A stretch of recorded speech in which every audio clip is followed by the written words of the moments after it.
Hello friends, I am Aditya Gupta and आज मैं आपके साथ बहुत ही अलग तरह की बात करने वाला हूँ।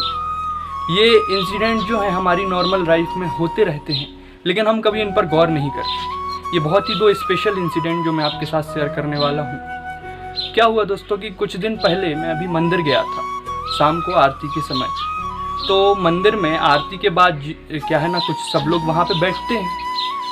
तो क्या होता है कि वहाँ पे दो लोगों के बीच में कहासुनी हो जाती है और धीरे धीरे वो दोनों एक दूसरे को अपशब्द कहना शुरू कर देते हैं, गालियाँ देना शुरू कर देते हैं। और उनमें से फिर एक बोलता है तेरी माँ की, एंड जस्ट रुक जाता है, पता नहीं क्यों। फिर वो उससे बोलता है कि तू मेरे को बाहर आके मिल, मैं तेरे को बाहर बताता हूँ। बाहर जाते हैं वो लोग, उनके बीच में कुछ हाथापाई वगैरह होती है और फिर बाद में मैटर सॉल्व हो जाता है। उसके बाद सेकंड इंसिडेंट जो हुआ वो हुआ कि हम लोग मंदिर के बाहर ही बैठे थे और वहाँ से मतलब पास के रोड से दो शराबी जो है वो शराब पीते हुए आ रहे थे। तो जैसे ही वो मंदिर के पास पहुँचते हैं, वो अपनी शराब की बोतल को छुपाने लग जाते हैं, कहीं जेब में, कोई शर्ट के अंदर, है ना।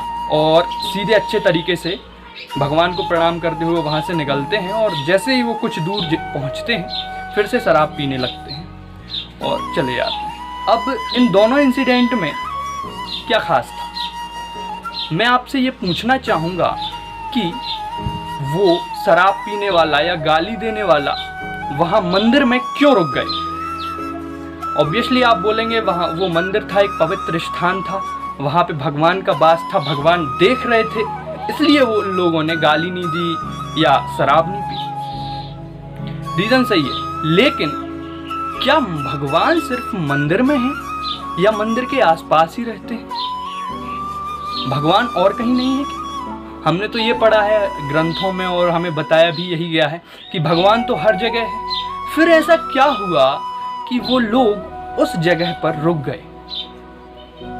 उसका रीजन है इनर कॉन्शियसनेस, या मैं कहूँ साम्यता हिंदी में। मतलब कि उन दोनों लोगों को कहीं ना कहीं ये पता था कि वो जो कर रहे हैं वो गलत है, या जिसे हम कहते हैं ना आत्मा की आवाज़, कि कुछ भी जब हम गलत करते हैं तो हमारी आत्मा हर सही करते हैं तो अप्रिशिएट करती है और गलत करते हैं तो हमको मतलब वो बोलती है कि ये काम जो है वो गलत है। तो कहीं ना कहीं उनको अंदर से ये पता था कि वो जो कर रहे हैं वो गलत है, और ये जो गलत का पता होना है उसकी इंटेंसिटी मंदिर में बहुत हाई हो जाती है। मतलब उनकी इनर कॉन्शियसनेस जो है वो मंदिर में जाके एक्टिव स्टेट में आ जाती है, और इसी को यही तो भगवान की प्रेजेंस है। अब भगवान तो हर जगह है, इनर कॉन्शियसनेस भी हमारी रहती है, लेकिन मंदिर में जाके वो एक्टिव हो जाती है। अच्छा, अब अगर मुझे बताइए कि वो गाली दे देता या वो शराब पी लेता तो उससे फ़र्क क्या पड़ता? कोई उनको मारता तो नहीं, ना कोई उनको डांटने वाला था, तो फिर फ़र्क क्या पड़ता? फ़र्क ये पड़ता कि उनको गिल्टी फील होता। गिल्टी फील होने का एक बहुत अच्छा जो प्रसंग है वो रामायण से आप ले सकते हैं कि जो कैकई होती है वो भरत के पास जाके बोलती है कि तुम मुझको कोई सज़ा दे दो, जो भी तुम चाहो, बड़ी से बड़ी सज़ा दे दो, लेकिन मैंने जो गलत काम किया उसके लिए तुम सज़ा दे दो। लेकिन भरत क्या बोलते हैं कि ये जो आपको गिल्टी फील हो रहा है ना, ये जो पश्चाताप की आग है इसमें जलिए। तो अगर वो लोग शराब पी लेते या गाली दे देते तो उनको गिल्टी फील होता, अंदर ही अंदर वो खुद को माफ़ नहीं कर पाते कि यार मैंने मंदिर में जाके भगवान के सामने, भगवान देख रहे थे और गाली दे दी या शराब पी ली। तो ये था, है ना।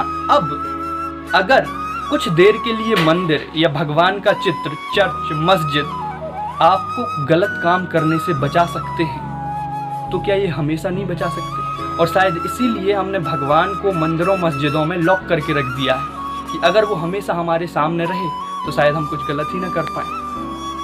तो आप ये सोचिए कि अगर ये हमारी इनर कॉन्शियसनेस जो है, साम्यता जो है, वो 24 घंटे अगर एक्टिव रहने लगे तो शायद हम बहुत सारे पाप करने से बच सकते हैं। पाप मतलब कि जानबूझकर की गई गलती जिसकी सज़ा होती है, और गलती अनजाने में होती है जिसको माफ़ किया जा सकता है। तो अब इनर कॉन्शियसनेस को ज़्यादातर टाइम एक्टिव कैसे रखें? तो आपको भी क्या करना है, आप जिस भी भगवान को मानते हैं, कृष्ण जी, राम जी, हनुमान जी, आपके जो भी आराध्य देव हैं, अल्लाह, जीसस, महावीर स्वामी, जिसको भी आप मानते हो, आपको ये एज्यूम करना है कि वो आपके बहुत ही अच्छे फ्रेंड हैं, बेस्ट फ्रेंड हैं, और वो हमेशा आपके साथ रहते हैं। अब इससे होगा क्या कि आपको मान के चलो बहुत ज़्यादा गुस्सा आ रहा है किसी पे, और आपको लग रहा है कि उसकी बाइक का जाके अगर टायर पंचर कर दूं तो उसके पूरे काम बिगड़ जाएंगे। अब आप जाते हो उसकी बाइक का टायर पंचर करने, और अब कृष्ण बाजू में खड़े हैं, कर पाओगे आप टायर पंचर? आप देर रात घर लौटते हो, आपकी बीवी आपसे पूछती है कि कहाँ थे, कृष्ण बाजू में खड़े हैं। अब दीजिए जवाब।